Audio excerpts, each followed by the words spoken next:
यो जोन्सिना के राति केटाकेटीले फ्याल्नु ल्याएको हो के बिरालो हो के। अनि मैले राखेँ सानो थियो, कति हप्ताको थियो कुनि, घाउ पनि थियो।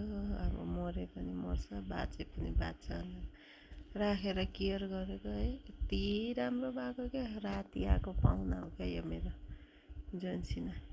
अनि नाम चाहिँ मेरो बहिनीको छोराले आएर दिएको। अस्ति एकचोटि माथिदेखि 3 तलादेखि झऱ्यो र पनि बाँच्यो।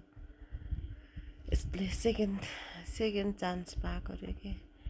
अनि अहिले यति साह्रो मसँग खुसी छ क्या, म पनि योसँग यति खुसी छु है। के गर्नु, पशुहरूको पनि यो अबोधहरूको पनि भाग्य हुँदो रहेछ क्या है।